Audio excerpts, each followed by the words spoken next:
Comment comprendre les terminologies, les dieux et l'enfer citées dans cette vidéo, si ce n'est pas la définition selon la compréhension judéo-chrétienne?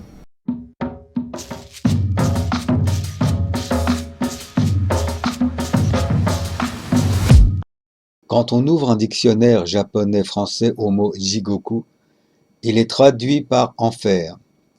Comme dans le christianisme, c'est un lieu où l'on va après la mort. Là s'arrêtent les similitudes, à part que dans les deux cas, ce sont des lieux de souffrance. Car les notions d'enfer dans le bouddhisme et le christianisme sont des concepts totalement différents. Les différents termes employés dans la Bible pour l'enfer sont Sheol, Hadès, la géhenne, l'étang de feu. Le ciel est défini par les mots paradis et le sein d'Abraham. Sheol apparaît dans les écritures hébraïques et signifie le lieu des morts. Hadès est un terme grec employé dans le Nouveau Testament et signifie également le lieu des morts. Le terme grec Gehenna, dérivé de l'hébreu Hinnom, est également employé dans le Nouveau Testament pour l'enfer. Dans le christianisme, ce qui détermine la chute en enfer est la non-croyance en Dieu. On peut trouver les catégories suivantes. Les personnes qui ont reconnu l'existence de Dieu et ont cru en lui avant leur mort vont au paradis. Les personnes qui ne croyaient pas en l'existence de Dieu avant leur mort, elles n'étaient pas chrétiennes, mais qui ont reconnu l'existence de Dieu après leur mort vont au Hadès.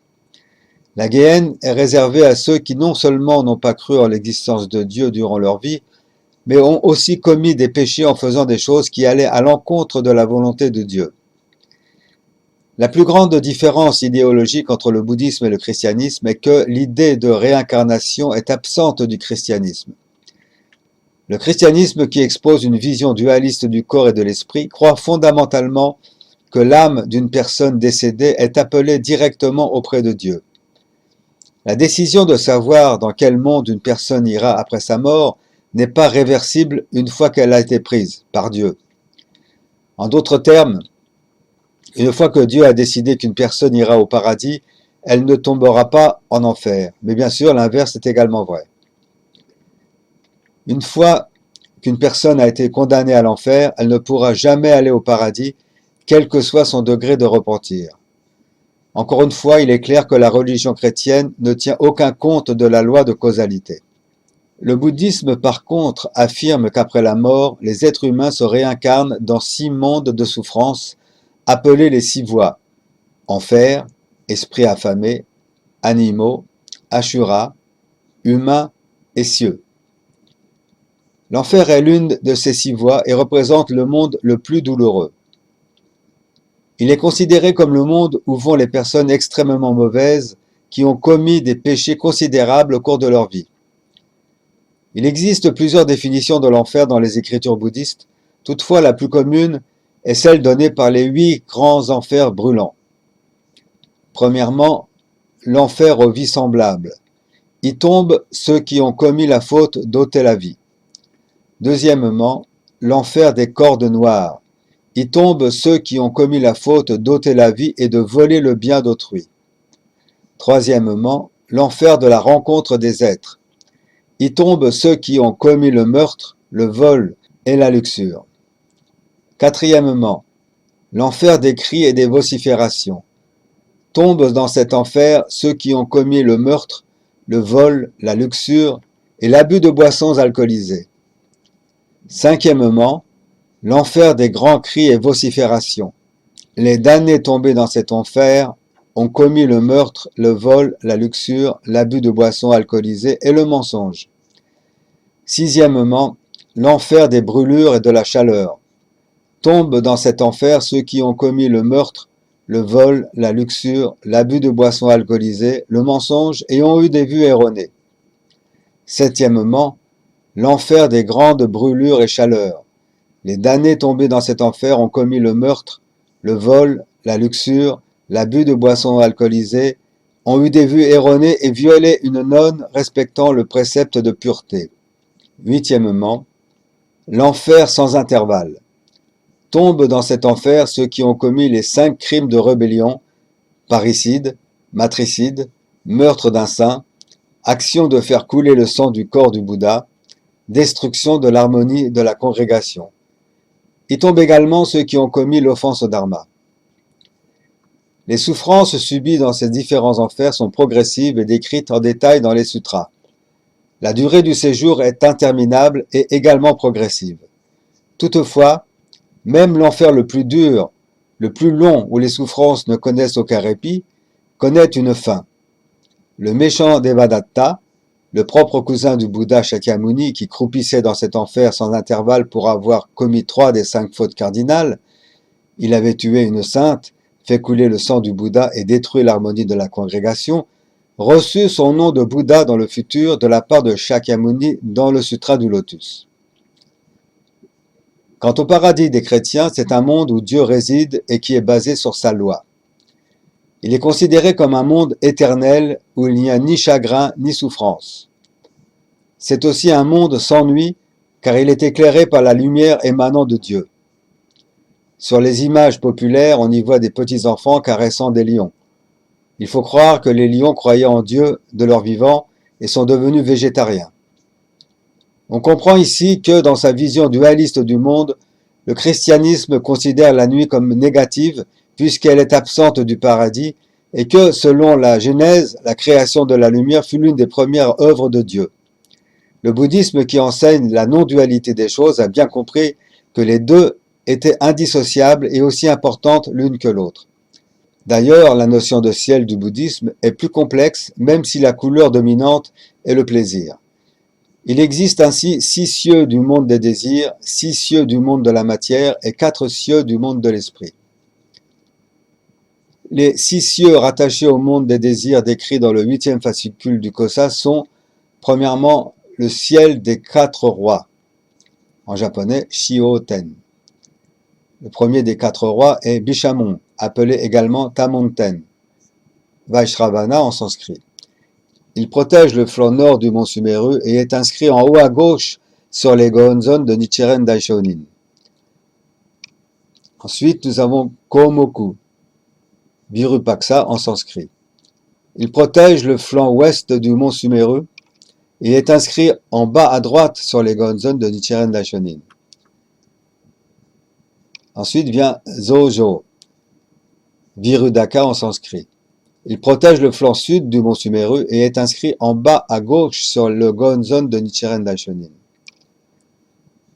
Quatrièmement, Jikoku, Trarastra en sanskrit.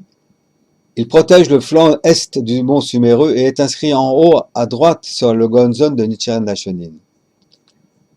Les féaux des 4 rois ainsi que la lune, le soleil et les étoiles résident dans ce ciel. Nous avons ensuite le ciel des 33 dieux, Sanju Santen, Trayastrimsa en sanskrit. Il est situé au sommet du mont Sumeru. La divinité Indra, Taishaku, y vit dans un palais construit sur le plateau en son centre. Aux 4 coins du plateau se trouve une petite montagne où vivent 8 dieux. Troisièmement, le ciel de Yama, Yamaten. Il est situé à 80 000 yojana. Un yojana égale 160 km ou 120 km ou 64 km au-dessus du ciel précédent. Les êtres de ce ciel vivent 2000 ans, sachant qu'une de leurs journées correspond à 200 ans de la vie d'un être humain. Le plaisir est leur quotidien, le jour comme la nuit. Quatrièmement, le ciel de Tsushita, Tosotsuten en japonais. Maitreya, bodhisattva à l'éveil égal, y prêche le dharma dans un sanctuaire à l'extérieur duquel les êtres célestes sont satisfaits dans leur quête des 5 désirs, qui sont soit la propriété, l'amour physique, le boire et le manger, la renommée et le sommeil, ou les objets des sens, qui sont la forme, les sons, les odeurs, les saveurs et le toucher, dans la mesure où ces objets extérieurs provoquent la montée du désir chez les êtres humains. Cinquièmement, le ciel des plaisirs par transformation, Nirma Narati en sanskrit et Kelakuten en japonais. Les êtres de ce ciel vivant dans le plaisir se transforment pour varier les plaisirs.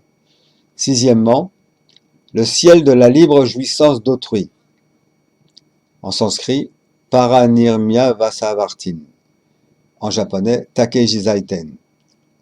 Les êtres de ce ciel suprême du monde des désirs provoquent des obstacles aux pratiquants du bouddhisme. Il est la demeure du roi démon, en japonais Mao, appelé également le roi démon du sixième ciel, Dairokuten no Mao. Ensuite, nous avons les ciels de la matière, Shikiten en japonais, appelé également monde de la matière. Il est situé entre le ciel des désirs et le ciel de l'esprit. Il est habité par des êtres sensitifs, débarrassés de tout désir, entourés uniquement de matière pure et merveilleuse et se nourrissant de lumière. Ce ciel est composé de 4 terres. La première terre est le premier ciel de la méditation, Shōzen-ten, où demeure le dieu Brahma, en japonais Bonten, et dans lequel les habitants sont dépourvus de sensations de goût et d'odorat. Le deuxième ciel c'est le ciel de la méditation, Nizenten, dans lequel les habitants ont seulement la faculté de l'esprit et la sensation de joie, ainsi que la libération des peines et des plaisirs. Le troisième ciel de la méditation, Sanzen-ten, dans lequel les habitants ont seulement la faculté de penser et des sensations de plaisir, tout en étant libérés des plaisirs et des peines. Le quatrième ciel est celui de la quatrième méditation, Shizen-ten, dans lequel les habitants ont seulement la faculté de penser et la sensation de libération des plaisirs et des peines. Nous avons ensuite le ciel de l'esprit, Mushikiten. Il est situé au sommet du monde des cieux. Il est uniquement spirituel. Il se répartit en 4 lieux. Premièrement, le lieu de l'espace sans limite, Ku-Muhenjo, dans lequel les habitants n'ont plus de corps et jouissent uniquement de l'espace infini. Deuxièmement, lieu de la conscience sans limite, Shiki-Muhenjo, dans lequel les habitants sont conscients uniquement de la présence de leur conscience. Troisièmement, lieu de la non-existence, Musho-Ujo, dans lequel les habitants ne sont pas attachés à l'espace sans limite ni à leur propre conscience. Quatrièmement, lieu de la ni pensée ni non-pensée, en japonais, Hiso-Hihisojo, dans lequel les habitants sont libérés des pensées discriminantes ou ordinaires. Autrement dit, ne pas penser étant déjà une pensée, la pensée de ne pas penser est elle-même niée. Alors que, selon le christianisme, la foi en Dieu suffit à ce que l'âme monte au paradis et que l'absence de foi condamne à la chute en enfer, selon le bouddhisme, il n'est pas nécessaire de pratiquer quoi que ce soit pour renaître dans le monde des cieux. Il suffit de pratiquer les 10 bonnes actions qui consistent à éviter le meurtre, le vol, la fornication, le mensonge, la flatterie, la médisance, la duplicité, la cupidité, la colère et les vues erronées. Mauvaises actions dont la forfaiture fait tomber en enfer, indépendamment de la foi en une quelconque religion. De toute façon, malgré le caractère serein et joyeux de ces lieux, il ne faut pas oublier qu'ils font partie des 6 voies et sont donc transitoires et ne constituent pas le but de la pratique du bouddhisme qui est l'atteinte de la bodhéité, un monde qui n'a rien à voir et que j'ai déjà décrit dans un chapitre précédent.